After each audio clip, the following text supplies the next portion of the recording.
Hello everyone, সবাই কেমন আছেন? আশা করি সবাই অনেক ভালো আছেন। আজকে আমি রান্না করব ফ্রাইড রাইস। তার জন্য আমি একটা প্যানে তেল দিয়ে নিয়েছি। এখানে আমি দুটো ডিম নিয়েছি। দুটো ডিমকে আমি সুন্দর করে লবণ দিয়ে ফেটিয়ে নিয়েছি। তারপর এটাকে আমি সুন্দর করে তেলের মধ্যে দিয়ে ঝুরি ভাজি করে নেব। ঝুরি ভাজি হওয়ার এর ফাঁকে আমি সবজি কেটে নিয়েছিলাম, মাংস কেটে ধুয়ে নিয়েছিলাম, মাখিয়ে রেখে দিয়েছিলাম। তো এটাকে আমি সুন্দর করে ঝুরি ভাজি করে একটা বাটিতে তুলে নেব। দেখুন সুন্দর করে ঝুরি ভাজি করা হয়ে গেছে।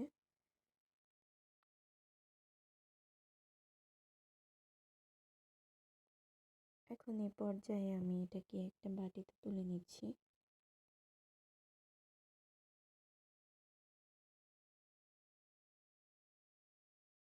আমি এটাকে আলাদা করে রেখে দেব। এখন ওই কড়াইয়েই আমি মাখিয়ে রাখা মাংস দিয়ে দিচ্ছি।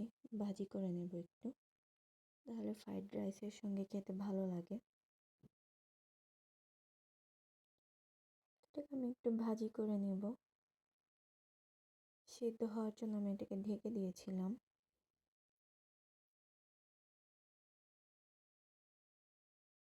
আমি একটু মরিচ দিয়েছিলাম ভাজি হওয়ার জন্য। তো এই পর্যায়ে সবজিগুলো আমি ধুয়ে রেখে দিয়েছিলাম। দেখতেই পাচ্ছেন আমি এখানে সবজি নিয়েছিলাম 4টা। তো দেখতেই পাচ্ছেন মাংসগুলো একটু ভাজি হওয়ার পর আমি সবজিগুলো দিয়ে দিচ্ছি। আমি এখানে এক্সট্রা কোনো মশলা ইউজ করিনি, লবণটা শুধু স্বাদ মতো দিয়ে নিয়েছিলাম। তো আমি সুন্দর করে মাংসের সাথে সবজিগুলো মিশিয়ে এটাকে ঢেকে দেব সিদ্ধ হওয়ার জন্য। দেখুন এই পর্যায়ে সিদ্ধ হয়েছে। তো এই পর্যায়ে আমি একটু সুন্দর করে নেড়ে দিচ্ছি। যেটুকু পানি উঠেছিল পানিটুকু আমি শুকানোর জন্য নেড়ে দিচ্ছি ভালো করে। তো ফ্রাইড রাইসের জন্য আমি ভাতটা আগেই বসিয়ে রেখেছিলাম।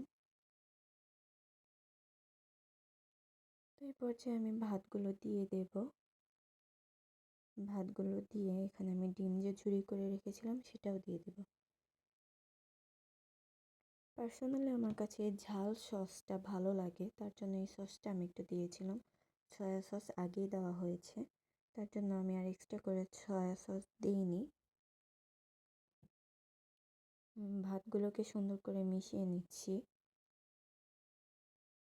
মেশানো হয়ে গেলে আমি এটাকে দমে রেখে দেব কিছুক্ষণের জন্য, যেন ভাতের সঙ্গে মশলাগুলো সবজিগুলো সুন্দর করে রান্না হয়।